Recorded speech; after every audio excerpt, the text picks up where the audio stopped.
Hello guys and welcome back to the F1 Tube YouTube channel, and in today's video I will be discussing whether Sebastian Vettel was lucky during the Singapore Grand Prix, a race that he would eventually go on to win, claiming his first win, would you believe it, since Belgium last year. Or if you want to paraphrase it, was Sebastian Vettel lucky to win the Singapore Grand Prix?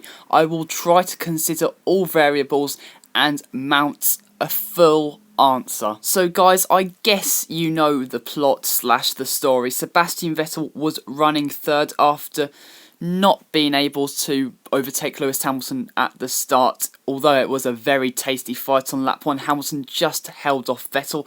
Then around lap 19, lap 20, Vettel made the undercut on both Hamilton and Leclerc, and it worked successfully. And after overtaking midfield cars for the lead of the race, after the likes of Giovinazzi and Gasly had not stopped at the points where Vettel overtook them, and having to hold off Leclerc at 3 safety car restarts, Vettel homed in on a win which really he was desperate for ever since, I'd probably say, his last win in F1, which, like I said earlier, was Spa last year. Now, the first point I guess I'm going to question is people saying that Ferrari were favouring Sebastian Vettel. And I have to disagree with this statement, because if you look at it from a team's perspective, they were running 1 and 3 and they finished 1 and 2 due to the strategy procedures. Now, to be honest, Vettel possibly lucked out, but I'm going to say he benefited from the undercut. Obviously, it works better than the overcut. We learnt that with Mercedes, for some reason, trying to keep Lewis Hamilton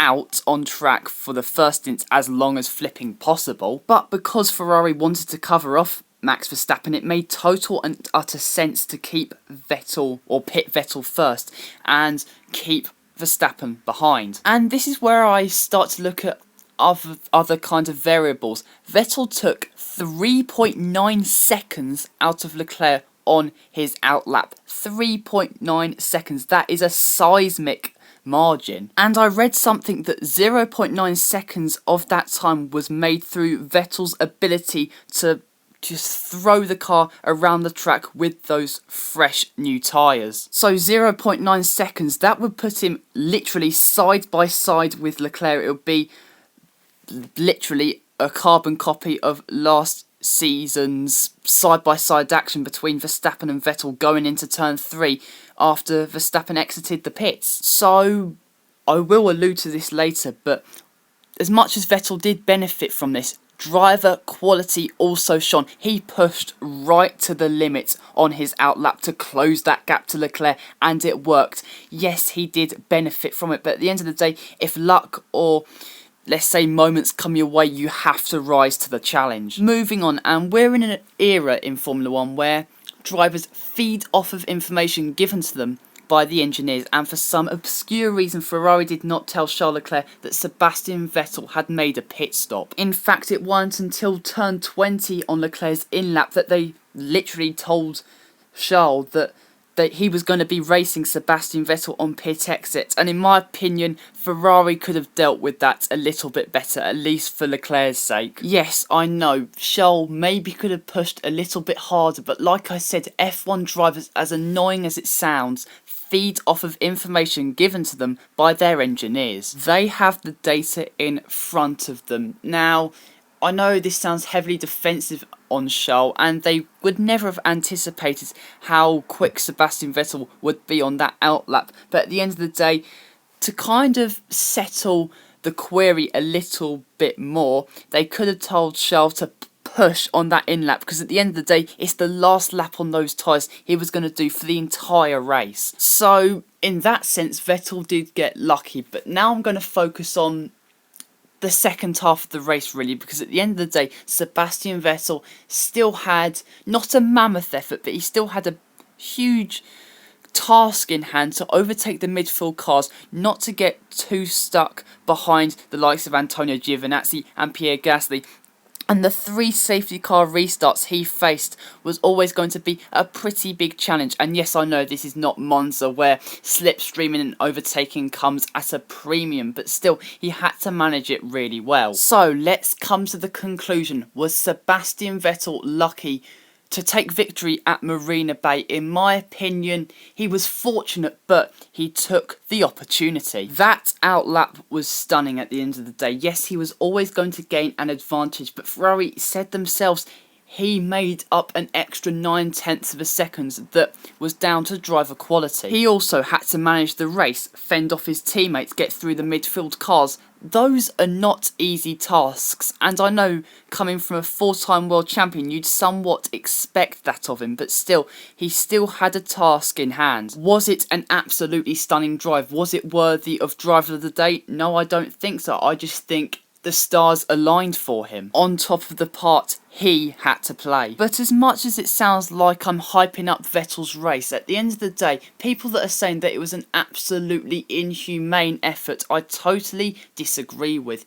At the end of the day, if Lewis Hamilton was in that position and won the race after benefiting from pit strategy, we would all be raving on about how lucky he is as a Formula 1 driver. At the end of the day, luck goes one way and another throughout every single driver's Formula 1 career. It's a part of the sport, so as fans we need to deal with it. But I will stand by the point that Vettel wasn't the lucky victor. He drove very well, but he benefited from it. Another group of people that are remarking that Charles Leclerc was a crybaby also need to basically get a grip. If any driver was in that situation, they would be absolutely gutted and really angry about the situation because that was Leclerc's race to lose, and in the end he didn't win the Singapore Grand Prix. When it mattered most, or taking qualifying and the race into context, I think Charles drove better than Sebastian Vettel. But the thing that cost him victory was undoubtedly the pit strategy. He was on the receiving end of the strategy call and it just didn't play out for him. I said it after Hamilton's Monaco Grand Prix victory. Drivers are there to express themselves. Leclerc expressed his anger, not in a stupid or idiotic way, but a way to illustrate the fact that he was frustrated.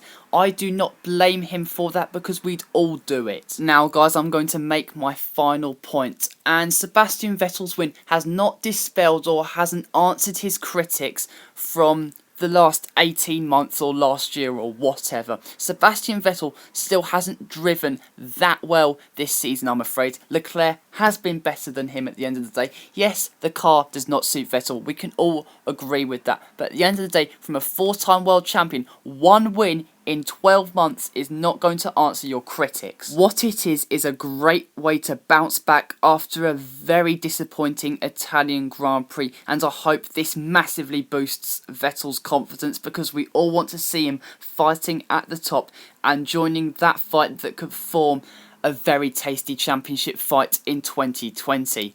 But guys, that is it for today's video. Please like this video, comment down below what you thought of this video, and please subscribe to the F1 Tube YouTube channel for more content like this. But until next time guys, see you later.